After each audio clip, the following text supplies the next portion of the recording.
नहीं कर रहा है। गौरी, मैं तो कहता हूँ इस मोटी चोंच वाले को पेड़ के साथ उल्टा लटका देते हैं। एक रात बंधा रहेगा तो अकल टिकाने आ जाएगी। नहीं नहीं काफू, मुझे माफ कर दो, मैं दोबारा यहाँ नहीं आऊँगा। अरे मिठू, क्या तुम हमें जानते नहीं हो? हम भला कभी कहाँ माफ करने वाले हैं। चलो कालू, इसे उल्टा ही लटकाते हैं, बहुत मजा आएगा। फिर वो कौवे मिठू तोते को पेड़ से उल्टा लटका देते हैं। मिठू तोता सारी रात ऐसे लटका ही रहता है। दुष्ट कौवे, बहुत बुरे हैं वो काले कौवे। अगली सुबह हो जाती है। रानू चिड़िया वहीं से गुजर रही थी तो वो मिठू तोते को देख लेती है। वो तुरंत आकर मिठू तोते को आजाद कराती है। मिठू भैया, ये आपके साथ किसने किया? चिड़िया, वो काले कौवे, वो दुष्ट कौवे बहुत बुरे हैं। मैंने तो बस एक अमरूद ही खाया था, मुझे उसकी इतनी बड़ी सजा दी उन्होंने। मिठू भैया, वो कौवे बहुत बुरे हैं, आप फिर से यहाँ कभी नहीं आना। चिड़िया चलो, इससे पहले कि वो दुष्ट कौवे आ जाएं।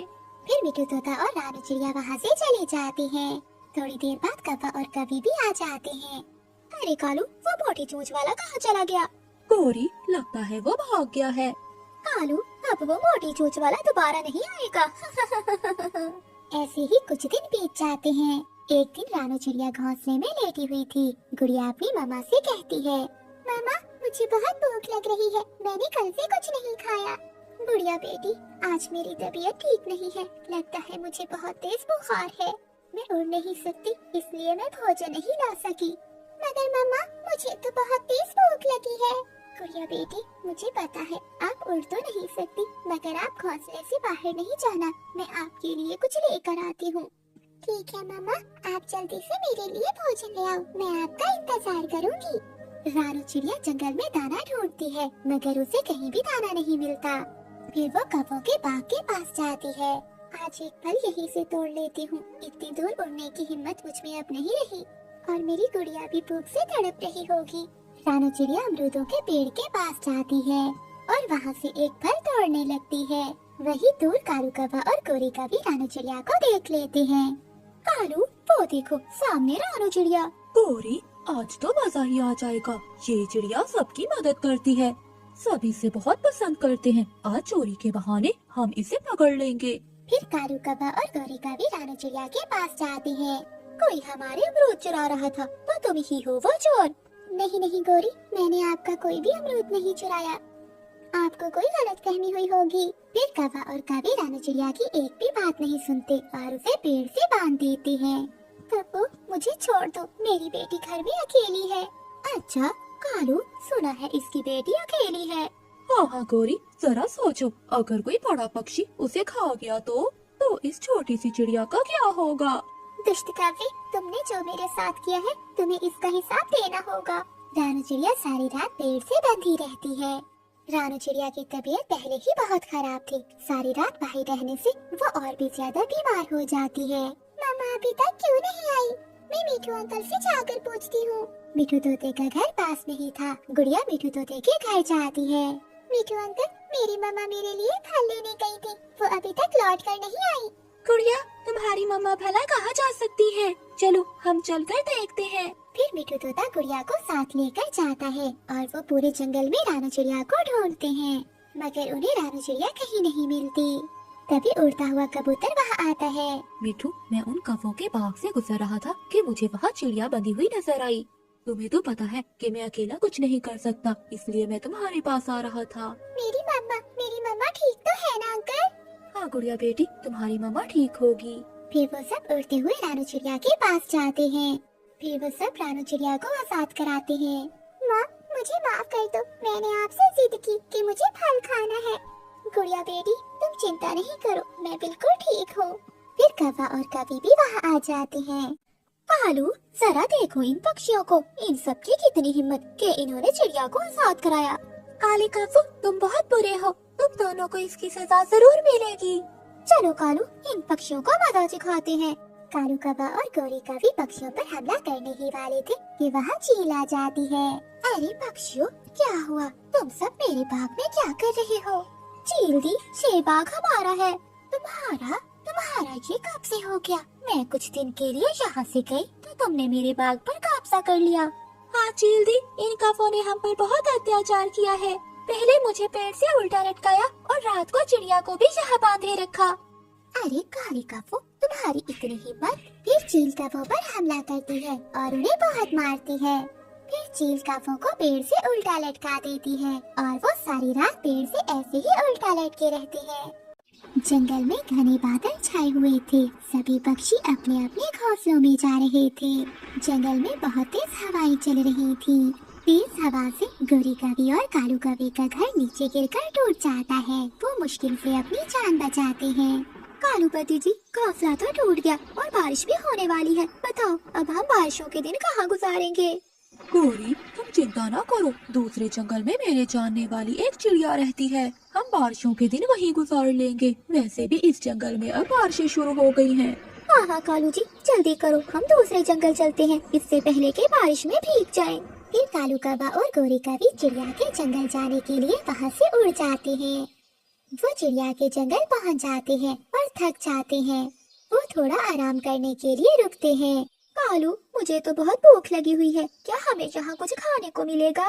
गौरी, तुम यहीं बैठो, मैं जाकर देखता हूँ। थोड़ी दूर कालू कौवे को मीनू मौसी दाना लेकर जाती हुई दिखाई देती है। कालू कौवा पीछे से जाकर मीनू मौसी को धक्का देता है और दाना लेकर वहाँ से चला जाता है। बेशरम दुष्ट कौवा, मेरा दाना लेकर भाग गया। गौरी, मैं छीन लाया उस मौसी से दाना। वो दोनों भूखे थे। वो जल्दी से वो सारा दाना खा लेते हैं। फिर वो दोनों चिड़िया के घर की ओर उड़ते हैं। एक पेड़ पर कबूतर बैठा हुआ था। कालू कौवा कबूतर से रानू चिड़िया के घर का पूछता है। वो सामने बड़े पेड़ पर है चिड़िया का घर। फिर वो दोनों कौवा कौवी चिड़िया के घर जाते हैं और दरवाजे पर जोर जोर से दस्तक देते हैं। दरवाजा अंदर से बंद था। खिड़की से रानू चिड़िया की बेटी गुड़िया बोलती है, बताइए आंटी, आपको किससे मिलना है? दरवाजा तो खोल दो बेटी, फिर बताते हैं किससे मिलना है। आंटी, मेरी मम्मा ने कहा है कि कोई भी अजनबी आए तो दरवाजा नहीं खोलना। नहीं नहीं बेटी, हम तो तुम्हारी मम्मा के जानने वाले हैं। मैं तुम्हारी मम्मा का बहुत अच्छा दोस्त हूँ।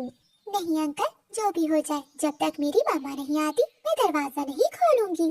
कालू जी, लगता है ये छोटी चिड़िया हमें घर नहीं जाने देगी। अब तो हमें रानू चिड़िया का इंतजार ही करना होगा। मीठू भैया, अब मैं चाहती हूँ, मुझे घर जाकर अपनी बेटी को दाना भी देना है। फिर रानू चिड़िया अपने घर की ओर चली जाती है। कालू कौवे, तुम यहाँ कैसे? रानो, कल की तेज हवा से मेरा घोंसला टूट गया था, इसलिए मैं कुछ दिन तुम्हारे पास रहने के लिए आया हूँ। कालू भैया, बात तो ठीक है, लेकिन मेरा घर भी बहुत छोटा है। आप 1-2 दिन में अपना घर बना लेना। फिर रानू चिड़िया गोरी कौवी और कालू कौवे को घर के अंदर ले जाती है।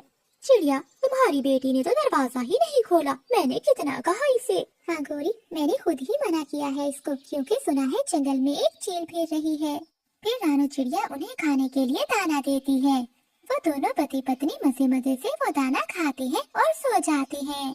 अगली सुबह हो जाती है। कालू कौवा और गोरी कौवी सुबह सुबह घर से निकलते हैं और पहाड़ों की ओर चले जाते हैं। वहाँ एक गुफा के पास बड़ी चील बैठी हुई थी। चील के पास एक मीठे फल का पेड़ भी था। कालू जी, मेरा तो मीठे फल खाने को बहुत मन कर रहा है। ये मीठे फल का पेड़ उस चील का है। अगर हमें मीठे फल खाने हैं तो पहले चील से पूछना होगा। गोरी कौवी और कालू कौवा चील के पास जाते हैं। चील दी, मेरी पत्नी का मीठे फल खाने को बहुत मन कर रहा है, क्या हम मीठे फल खा सकते हैं? हाँ कौवे और कौवी, ये पेड़ मेरा है, तुम इस पेड़ से एक फल तोड़कर खा सकते हो। फिर वो दोनों कौवे एक फल तोड़कर खाने लगते हैं। वो फल बहुत मीठा था। चील दी, ये फल तो बहुत मीठा था, क्या हम कल भी यहाँ ये मीठे फल खाने आ सकते हैं? हाँ हाँ कौवे, क्यों नहीं, अगर बदले में तुम मुझे मांस देने का वादा करो तो तुम ये सारे फल खा सकते हो। चील दी, तुम चिंता न करो, हम धोखे से किसी न किसी पक्षी को यहाँ ले ही आएंगे। इन मीठे फलों को खाने के लिए मैं कुछ भी कर सकती हूँ। मम्मा, मुझे ये कौवे ठीक नहीं लगे। देखा नहीं आपने, ये कैसी लालच वाली बातें कर रहे थे। गुड़िया बेटी, ये कौवा मेरे बचपन का दोस्त है, 2 दिन रहकर चला जाएगा। फिर कौवा और कौवी वहाँ आ जाते हैं। गोरी और कालू, तुम दोनों कहाँ गए हुए थे? हम तो अपने लिए बड़ा मजबूत घर बना रहे हैं। फिर तो आप यहाँ से चले जाएंगे। हाँ रानो, जैसे ही हमारा घर बनेगा तो हम यहाँ से चले जाएंगे। कौवा और कौवी झूठ बोलते हैं। दूसरे दिन कौवा और कौवी एक नदी के किनारे बैठे हुए थे। कालू, ये नया जंगल है, कोई भी हमारा विश्वास नहीं करेगा।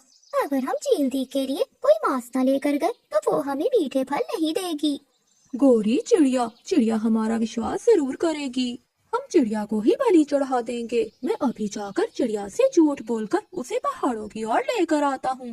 कालू कौवा चिड़िया के पास जाता है। चिड़िया चिड़िया, पहाड़ों के पास बुलबुल गिरी पड़ी है, वो मदद के लिए तुम्हें पुकार रही है। रानो बहन कहकर पुकार रही थी। कभी भैया आप भी मेरे साथ चले, हमें बुलबुल की मदद करना होगी। कालू कौवा ऐसे झूठ बोलकर रानो चिड़िया को अपने साथ ले जाता है। गोरी कभी चील के पास पहले ही पहुंच गई थी। चील दी, तुम्हारा भाई कालू चिड़िया को लेकर आता ही होगा, फिर हमें मीठे मीठे फल खाने देना। मीनू मौसी वहाँ से गुजर रही थी तो वो उन दोनों की बातें सुन लेती है। वो चिड़िया के पास जाती है। चिड़िया रुक जाओ, ये कौवा तुम्हें धोखे से लेकर जा रहा है। अगर तुम इस कौवे के साथ गई तो वो चील तुम्हें खा जाएगी। ये वही कौवा है जो मेरा दाना भी लेकर भाग गया था। ये मौसी तो झूठ बोल रही है। मेरी मीनू मौसी कभी झूठ नहीं बोलती। चलो रानो, घर वापस चलते हैं। मीनू मौसी रानो चिड़िया को रास्ते में ही वापस ले जाती है। जब शाम तक कालू कौवा वापस नहीं आता तो गोरी कभी चील से कहती है, चील दी, मैं अभी जाकर कालू को देखती हूँ, कालू ना जाने कहाँ रह गया है। गोरी, अगर तुम मुझे मांस ही खिलाना चाहती हो तो क्यों ना मैं तुम्हारा ही मांस खा लूँ। मुझे मांस मिल जाएगा और तुम्हारे पति कालू को फल। ऐसा कहते हुए भूखी चील गोरी कौवे पर हमला कर देती है और उसे मारकर खा जाती है। ऐसे बुरे कौवों को उनके किए की सजा मिलती है। तेज बारिश में सुनहरी चील अमरूद लिए अपनी गुफा में जाती है। बेटी सुनहरी, कुछ लाई हो मेरे लिए? हाँ माँ, एक अमरूद मिला था, वही लाई हूँ। फेंक दो बाहर ये अमरूद, मैं नहीं खाऊंगी। तुम हर रोज मुझसे वादा करती हो कि माँ मैं तुम्हारे लिए पक्षी लाऊंगी, लेकिन हर रोज अमरूद लेकर आ जाती हो। माँ क्या करूँ, जंगल में बहुत तेज बारिश है और पक्षी बहुत सियाने हो गए हैं, अब वो मेरी बातों में नहीं आते। सुनहरी बेटी, मेरे पास एक उपाय है। ये दोनों माँ बेटी आपस में सलाह करती हैं। बेटी, कैसा लगा मेरा उपाय? माँ, ये तो कमाल का आइडिया है। अब कोई ना कोई पक्षी तो मेरे जाल में फंस ही जाएगा। दूसरे दिन सुनहरी चील आंखों पर काली ऐनक लगाती है और जंगल में चली जाती है। दूर से ही सुनहरी चील चिड़िया को देख लेती है और एक पेड़ से टकरा जाती है। बेचारी, लगता है ये चील अंधी है। रानो चिड़िया सुनहरी चील के पास जाती है। चील चील, क्या हुआ? क्या आपकी चोट तो नहीं लगी? नहीं नहीं, क्या तुम तोता हो? नहीं नहीं चील, मैं चिड़िया हूँ। माफ करना चिड़िया, मैं देख नहीं सकती ना, इसीलिए पूछा था। चील, अगर तुम देख नहीं सकती तो क्यों आई थी इस जंगल में? आपको अपने घर में ही रहना था। चिड़िया, मेरे घर में ढेर सारे गहने हैं। अब तो मैं अंधी हो गई हूँ, मुझे डर है कि कोई चोर मेरा सोना न चुरा ले। तो फिर आप यहाँ क्या कर रही है? मैं तो यहाँ किसी पक्षी को लेने आई हूँ जो मेरे गहनों की रखवाली कर ले। बदले में मैं आधा सोना उस पक्षी को दूंगी। चिड़िया, क्या तुम मेरे साथ मेरे घर जाओगी? रानो चिड़िया थोड़ी देर सोचती है और फिर चील से कहती है, नहीं नहीं चील, मेरे घर में मेरे बच्चे हैं और मेरे बच्चे अपनी माँ के बिना नहीं रह सकते। मैं आपके साथ नहीं जा सकती। ठीक है चिड़िया, काम तो बहुत आसान है, एक बार फिर से सोच लो। मैंने सोच लिया, मैं नहीं जा सकती। फिर चील जंगल में आगे जाती है।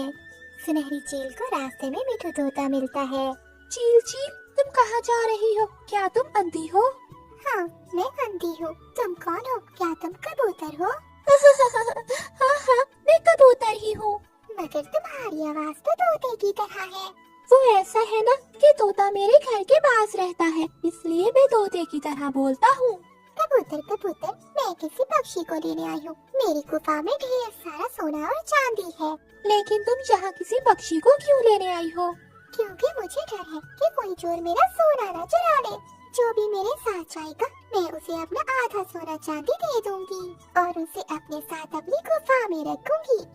तो फिर आप आगे जाइए, आगे कौवा और कावी रहते हैं, वो आपके साथ जरूर जाएंगे। मैं तोता हूँ, कबूतर नहीं। बहुत बहुत शरारती हो तुम तोते। मुझ जैसी अंधी चील से मजाक करते हो। भला कोई अंधों से भी डरता है? मुझे पता है कि तुम अंधी हो, मगर मैं फिर भी तुम्हारे साथ नहीं जाऊंगा। फिर चील वहाँ से चली जाती है। वो कौवों के पास जाती है।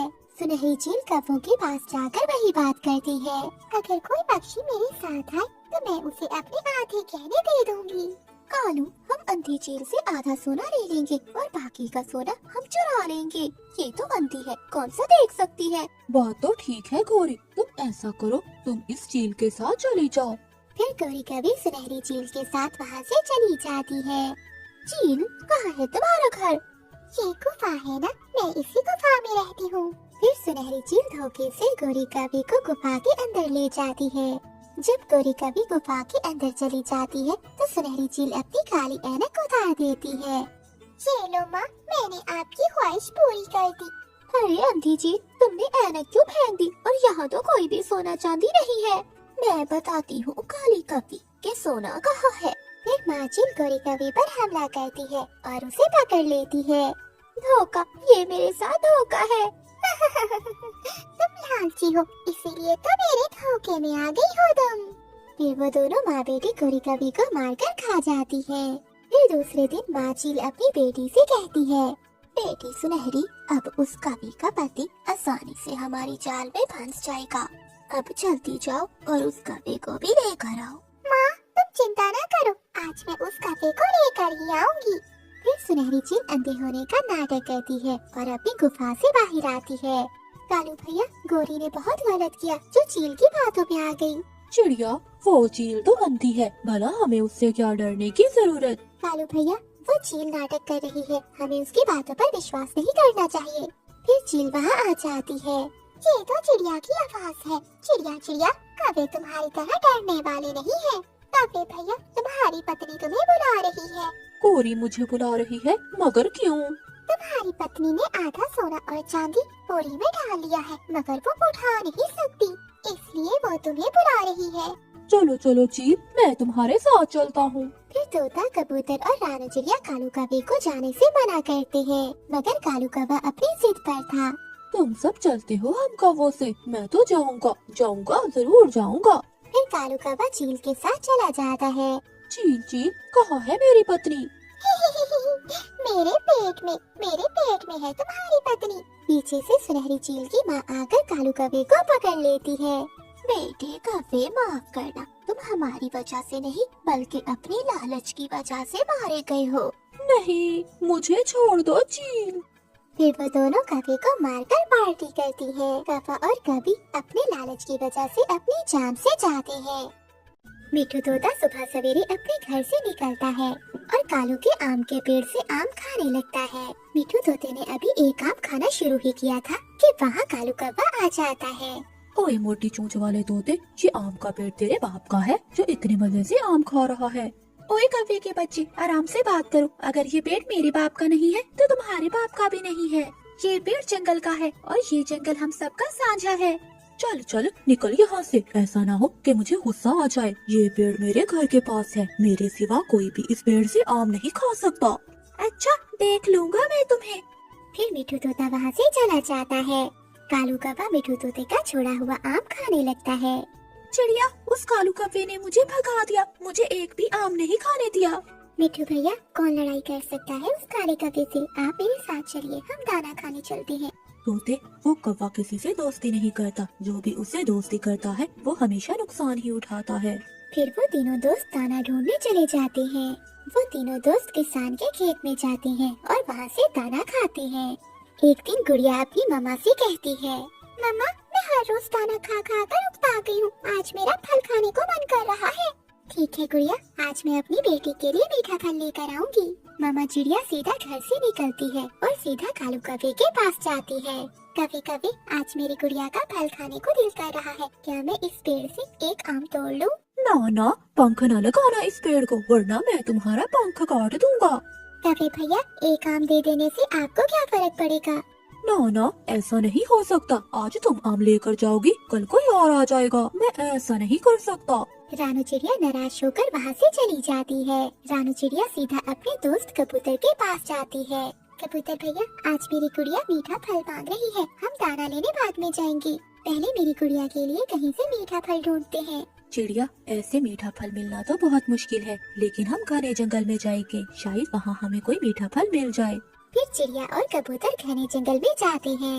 कबूतर को पुराने कुएं के पास एक अमरूद का पेड़ दिख जाता है। जब कबूतर और चिड़िया पेड़ के पास आते हैं तो उस पर पके हुए अमरूद देखकर बहुत खुश होते हैं। कबूतर भैया, इस पेड़ पर तो बहुत सारे अमरूद हैं। यहाँ से हम अपने लिए भी अमरूद लेकर जा सकते हैं। फिर वो दोनों अमरूद तोड़ते हैं और वापस घर चले जाते हैं। ऐसे दिन और रात गुजरते गए। कालू कौवा किसी को भी अपने पेड़ के पास न आने देता और न ही किसी से दोस्ती करता था। एक दिन कालू कौवे को बहुत तेज बुखार हो जाता है। वो अपने घर से निकलने की कोशिश करता है मगर वो उड़ नहीं पाता। ऐसी ही शाम हो जाती है। कोई भी कालू कौवे के पास नहीं आता क्योंकि कालू कौवे ने तो किसी को भी अपना दोस्त नहीं बनाया था। पानी, कोई मुझे पानी पिला दे। शाम को जब मिट्टू तोता वहाँ से गुजरता है तो खिड़की के पास कालू कौवे की आवाज सुनकर रुक जाता है। कौवे, क्या हुआ? क्यों शोर मचा रहे हो? तोते तोते, मेरी मदद करो, मैं उड़ नहीं सकता, इसलिए तुम मुझे पानी ला दो। मुझे तेज बुखार है। तुम उड़ नहीं सकते? ये तो बहुत खुशी की बात है। इसका मतलब है मैं तुम्हारे आम खा सकता हूँ। मिट्टू तोता उड़ता है और आम के पेड़ से जाकर मजे मजे से आम खाने लगता है। मजा ही आ गया। मैं एक आम रानू चिड़िया के लिए भी तोड़ लेता हूँ। मिट्टू तोता एक आम लेकर रानू चिड़िया के घर जाता है। तोते, तुम ये आम कहाँ से ले आए हो? वो कालू कौवा तो किसी को पंख भी नहीं लगाने देता ये आमों को। चिड़िया, खुशी की बात है, कालू कौवा बुखार से मर रहा है। वो तो अपने घोंसले से भी नहीं उड़ सकता। अब मैं हर रोज आम खाऊंगा। तोते भैया, बुरी बात है। कोई कितना भी बुरा क्यों न हो मगर हमें मुश्किल में उसकी मदद करनी चाहिए। मैं अभी कालू कौवे के घर जा रही हूँ। फिर रानू चिड़िया घर से उड़ती है और कालू कौवे के घर जाती है। कौवे भैया, ले, मैं आपके लिए पानी लेकर आई हूँ।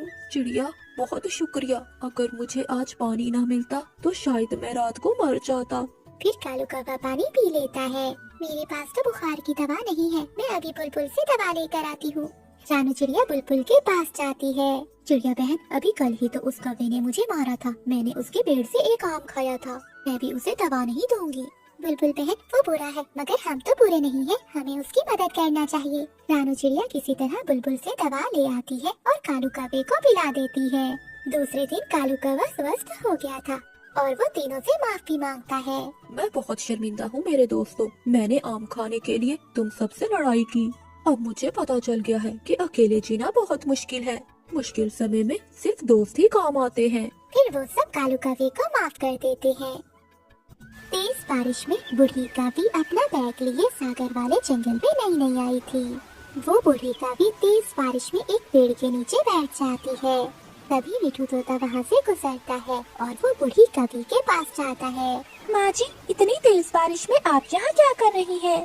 तोते बेटे, मैं अपने बेटे का घर ढूंढ रही हूँ। बहुत सालों पहले मेरा बेटा मुझे छोड़कर इस जंगल में आ गया था। मैं बेचारी बूढ़ी और लाचार अकेले वहाँ नहीं रह सकती थी, इसीलिए अपने बेटे के पास चली आई। माँ जी, आपके बेटे का क्या नाम है? कालू। कालू कौवा है मेरे बेटे का नाम। कालू? कालू माँ जी आपका बेटा है? हाँ बेटे, वो मुझसे नाराज होकर वो जंगल छोड़कर चला आया। क्या तुम बता सकते हो कि मेरे बेटे का घर कहाँ पर है? माँ जी, उस काली कौवे और गोरी कौवे के घर का पता जंगल के हर पक्षी को है। वो बहुत आलसी, निकम्मे और एक नंबर के चोर है। क्या बेटा, गोरी कौवी ये कौन है? माँ जी, क्या आपको कालू ने नहीं बताया कि उसने शादी कर ली है? नहीं बेटा, मुझे तो नहीं पता। माँ जी, आपके बेटे का घर पुराने कुएं के पास बेरी के पेड़ पर है। आपका बहुत बहुत धन्यवाद बेटा। फिर वो बूढ़ी कावी वहाँ से कालू कौवे के घर जाती है। वो दरवाजे पर दस्तक देती है। कालू जी, इतनी तेज बारिश में इस समय कौन आ गया है? जाओ, जाकर दरवाजा खोलो। गोरी, मुझे बहुत ठंड लग रही है, तुम खुद जाओ और जाकर दरवाजा खोल दो। निकम्मे कहीं के, कभी तो कोई काम कर लिया करो। इस समय भी न जाने कौन आ गया है सिर खाने। फिर गोरी कौवी उससे भी दरवाजा खोलती है। अरे बुढ़िया, इतनी तेज बारिश में घर में आराम नहीं आता, जहाँ क्या कर रही है? बेटा, क्या ये कालू कौवे का घर है? हाँ, घर तो ये कालू का ही है, मगर बुढ़िया तू तो बता, तुझे कालू से क्या काम है? आवाज सुनकर कालू कौवा भी बाहर आ जाता है। मम्मा, माँ जी, आप यहाँ क्या कर रही हो? क्या ये बुढ़िया तुम्हारी माँ है? फिर कालू कौवा अपनी माँ को अंदर ले जाता है। कालू बेटे, मुझे तुम्हारी बहुत याद सता रही थी, इसलिए मैंने वो जंगल छोड़ दिया और तुम्हारे पास आ गई हूँ। अब मैं हमेशा तुम्हारे साथ ही रहूंगी। काका, क्या हमेशा हमारे साथ रहोगी? बेटे, तुमने शादी कर ली और मुझे बताया तक नहीं। तुम्हें क्या यही काली कवि मिली थी? इससे तो सुंदर कवि हमारे जंगल में थी। माँ जी, काली नहीं गौरी, गौरी नाम है मेरा और मैं अपने जंगल के सबसे सुंदर कवि हूँ। हाँ हाँ बेटी, वो तो दिख ही रहा है। माँ, ये बैग में क्या लेकर आई हो? कालू, क्या हो सकता है बैग में? 2 जोड़ी कपड़े ही होंगे, वो भी पड़े हुए। फिर वो बूढ़ी कवि वो बैग खोलती है जिसमें बहुत सारे गहने थे। बेटा, ये मेरे कुछ गहने हैं, इन्हें अलमारी में रख दो। गौरी कवि की आंखें तो फटी की फटी ही रह जाती है। माँ जी, इतने गहने आपने कहाँ से चोरी कर लिए? काली कवि, चोरी के नहीं है, ये मेरे अपने हैं। ये गहने मुझे कालू के पिता ने बनवा कर दिए थे, मैंने आज तक इसे संभाल कर रखे हुए हैं। फिर कालू की माँ वो सारे गहने अलमारी में रख देती है। अगली सुबह हो जाती है। गौरी कवि अलमारी के पास खड़ी थी। क्या देख रही हो? ये गहने मेरे हैं, हट जाओ यहाँ से, कहीं चुरा तो नहीं लिए? नहीं नहीं माँ जी, मैं तो अलमारी की सफाई कर रही थी। सफाई करते करते कहीं मेरे गहनों की सफाई ना कर देना। ज्यादा चालाक बनने की कोशिश न करना, मैं जानती हूँ तुम जैसी कवियों को। मेरी अलमारी को पंख मत लगाना। बूढ़ी सासू माँ जी, जब तुम मरोगी तो तब भी ये गहने मेरे ही होंगे। अरे काली कवि, इतनी आसानी से मैं मरने वाली नहीं हूँ। फिर गौरी कवि अपने कमरे में चली जाती है। कालू, शादी से पहले तुमने कहा था कि तुम्हारा कोई नहीं है, तो अब ये बूढ़ी माँ कहाँ से आ गई? मैंने तुम्हें पहले ही बता दिया था कि मैं अकेली रहना चाहती हूँ, किसी के साथ नहीं। अब तुम मुझे नया घर बनवा दो, मेरा गुजारा तुम्हारी माँ के साथ नहीं हो सकता। जब देखो वो बूढ़ी मेरे पीछे ही पड़ी रहती है। गौरी मेरी माँ है, अगर कुछ कहे भी तो सुन लिया करो। माँ है तो मैं क्या करूँ? मुझसे नहीं सुन होती तुम्हारी माँ की चली कटी बातें। दूसरे दिन कालू कौवा दूसरे जंगल जाने की तैयारी करता है। अपना ध्यान रखना मेरे बेटे। और माँ, आप भी गौरी से ज्यादा लड़ाई ना करना। बेटा, मैं कौन सी लड़ाई करती हूँ उस काली कवि से? उसकी नजर तो हर समय मेरे गहनों पर ही है कि कब मैं मरूं और कब वो मेरे गहने ले ले। फिर कालू कौवा वहाँ से चला जाता है। फिर गौरी कवि बाहर जाती है और अपनी सहेली नीली कवि से सलाह करती है। नीली सहेली, मुझे कोई उपाय दो जिससे मेरी सास से मेरी जान छूट जाए। अलमारी में गहने सजा कर रखे हुए हैं, न मरती है न अपने गहनों को पंख लगाने देती है। गौरी, ये भी कोई मुश्किल काम है? उस बुढ़िया को पहाड़ों पर ले जाओ और वहाँ छोड़कर वापस चली आना। कोई चील उसे खा जाएगी और तुम्हारी जान छूट जाएगी तुम्हारी बुढ़ी सास से। मुझे पता था कि मेरी सहेली कोई न कोई उपाय निकाल लेगी। मैं आज ही उस बुढ़िया को पहाड़ों पर ले जाती हूँ और वहीं छोड़कर वापस चली आऊंगी। फिर गौरी कवि घर जाती है। माँ जी, चिड़िया ने हमारी दावत की है, हमें उसके घर जाना होगा। बेटी, दावत किस खुशी में? चिड़िया के यहाँ 2 अंडे हुए हैं, उसी खुशी में। हाँ, फिर तो जाना बनता है। फिर गौरी कवि अपनी सास को साथ लेकर पहाड़ों पर चली जाती है। वो दोनों एक पेड़ पर बैठ जाती है। अरे सासू माँ जी, मिठाई लेना तो मैं भूल गई। अरे बेटी, ऐसे खाली पंखों जाना अच्छा नहीं लगता। जाओ बेटी, जाकर तुम मिठाई ले आओ, मैं यही तुम्हारा इंतजार करती हूँ। हाँ हाँ माँ जी, मैं यूँ गई और यूँ आई, मगर आप यहाँ से हिलना नहीं, वरना आपको मुझे पूरे जंगल में ढूंढना पड़ेगा। हाँ हाँ गौरी बेटी, मैं यहीं बैठी हूँ, तुम जाओ। फिर गौरी कवि अपनी बुढ़ी सास को वहीं छोड़कर वापस अपने घर चली जाती है। शाम तक गौरी की सास वहीं बैठी रहती है। ये बहू सुबह से मिठाई लेने गई है, मगर अभी तक लौट कर नहीं आई। फिर गौरी कवि की सास को दूर से चिड़िया जाती हुई दिखाई देती है। गौरी की सास रानू चिड़िया को आवाज देती है। चिड़िया, चिड़िया बेटी, मेरी बात सुनो। रानू चिड़िया बूढ़ी कवि की बात सुनकर वहाँ आ जाती है। माँ जी, आप यहाँ क्या कर रही हैं? ये इलाका तो बहुत खतरनाक है। बेटी, मुझे यहाँ मेरी बहू ले आई थी, उसने कहा कि चिड़िया ने हमारी दावत की है, वो मिठाई लेने गई थी। मैं तो कब से अपनी बहू का यहाँ बैठकर इंतजार कर रही हूँ। माँ जी, आपकी बहू का क्या नाम है? गौरी कवि, गौरी कवि है मेरी बहू। अच्छा माँ जी, तो अब समझ आया, वो गौरी कवि बहुत चालाक है, वो आपको यहाँ ठिकाने लगाने आई होगी। फिर रानू चिड़िया गौरी की सास को अपने घर ले जाती है। रानू चिड़िया बूढ़ी कवि को खाना देती है। माँ जी, ये लीजिए खाना, ये खाकर आप घर चली जाना। बेटी, एक आप हो जो मुझ जैसी बूढ़ी कवि का इतना ख्याल रख रही हो। मैं तो इस जंगल में अपने बेटे की खातिर आई थी, मगर मुझे क्या पता था और वो कवि है कि मुझे मारना चाहती है। चिड़िया बेटी, अब मैं घर चलती हूँ, कहीं वो काली कवि मेरे गहने ना चुरा ले। अब ये गहने मेरे ही होंगे। अब तक कोई ना कोई चील उस बूढ़ी कवि को तो खा ही गई होगी। पीछे से गौरी की सास भी घर पहुँच जाती है। मैं इतनी आसानी से नहीं मरने वाली हूँ काली कवि। मैं तो चिड़िया के घर से दावत खा कर आ रही हूँ। सच में बहुत अच्छा खाना बनाती है चिड़िया। सासू माँ जी, मैं तो रास्ता भूलकर घर आ गई थी। कोई बात नहीं बेटी, बस मेरी अलमारी से दूर हट जाओ। मेरे गहनों को पंख मत लगाना, मैं ये किसी को नहीं देने वाली। गौरी कवि फिर से अपनी सहेली नीली कवि के पास जाती है। नीली, मेरी सास तो फिर से वापस घर में आ गई। मैं उसे पहाड़ों पर छोड़कर आई थी, लेकिन वो तो रात होने से पहले ही घर पहुंच गई। गौरी, तुम चिंता क्यों करती हो? उपाय और भी बहुत है। तुम ऐसा करो, ये जहर की बोतल ले जाओ। तुम ये जहर अपनी सासू माँ के खाने में मिला देना, किसी को मालूम भी नहीं होगा और तुम्हारी सास से जान भी छूट जाएगी तुम्हारी। अब तो मेरी सास को मेरे पंखों से कोई नहीं बचा सकता। फिर गौरी कवि अपने घर चली जाती है। सासू माँ जी, आज मैं आपके लिए अपने पंखों से खाना बनाऊंगी। क्या बात है काली कवि, आज तो तू बहुत मीठी मीठी बातें कर रही है। माँ जी, मैंने सोच लिया है कि गहने आज या कल तो मेरे ही होंगे, मगर मैं आपकी सेवा करूंगी और आज से कभी मैं आपसे लड़ाई नहीं करूंगी। फिर गौरी कवि खाना बनाने लगती है। सासू माँ जी, मटके में पानी नहीं है, आप जाकर नदी से पानी भर कर ले आओ। रास्ते में जाकर गौरी कवि की सास को ख्याल आता है, ये काली कवि तो ऐसे मीठी मीठी बातें नहीं करने वाली, जरूर दाल में कुछ काला है। फिर बूढ़ी कवि खिड़की में छुपकर देखती है। 3 कतरे जहर के मिला दिए, ये बहुत है उस बूढ़ी कवि को मारने के लिए। गौरी की सास उसे खाने में जहर मिलाते हुए देख लेती है। सासू माँ, मटका तो खाली है, क्या आप नदी से पानी नहीं लेकर आई?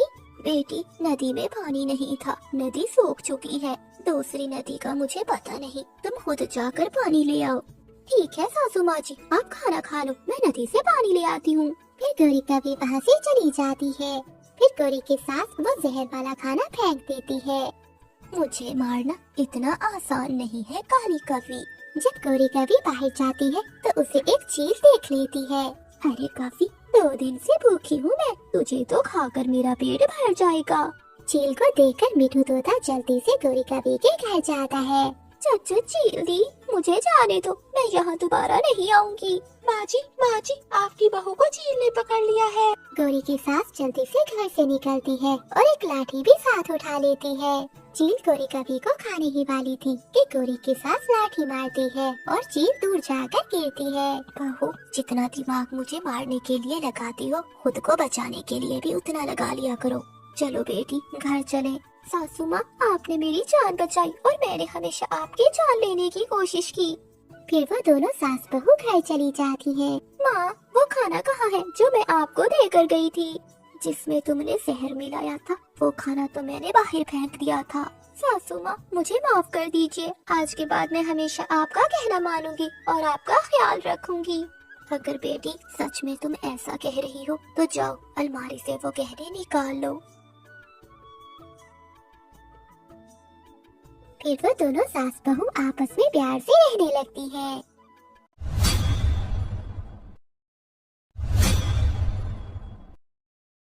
जंगल में बरगद के पेड़ पर तोता और तोती का एक जोड़ा रहता था। वो दोनों एक दूसरे से बहुत प्यार करते थे।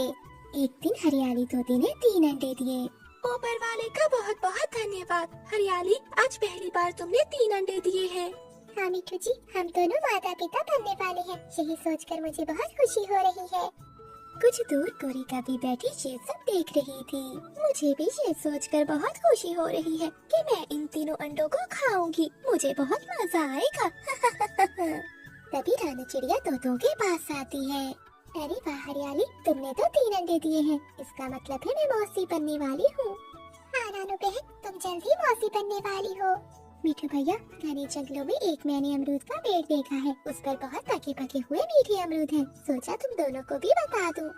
क्या कहा? मीठे अमरूद? वो तो हम दोनों के बहुत फेवरेट है।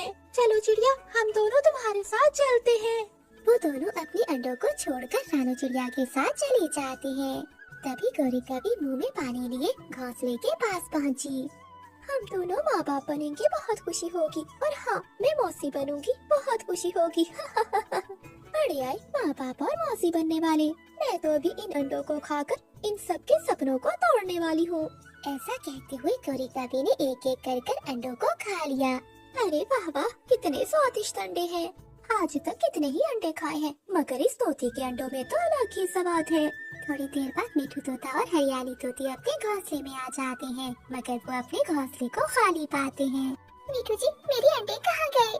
हरियाली, लगता है किसी दुष्ट पक्षी ने हमारे अंडे खा लिए हैं। हरियाली तोती रोने लगती है और मिठू तोता भी उदास हो जाता है। दूसरी ओर गौरी कवि आज बहुत खुश थी। सारी रात मिठू तोता और हरियाली तोती को नींद नहीं आई। अगली सुबह हो जाती है। चलो हरियाली, कुछ भोजन ढूंढने चलते हैं, उसके बाद तुम फिर से अंडे देना। ऐसे कब तक तुम उदास रहोगी? मिठू जी, अगर फिर से अंडे देने के बाद कोई उन्हें खा गया तो मैं अपने आप को कैसे संभालूंगी? ये सोचकर मिठू तोते ने कुछ सोचा और वो पास की नदी से अंडों जैसे पत्थर उठा लाया। वो दोनों पत्थर के अंडों को अपने घोंसले में रख देता है। हरियाली, ये पत्थर अंडों जैसे हैं, अब हमें पता चल जाएगा कि कौन चोर है। ठीक है मिठू जी, देखते हैं क्या होता है।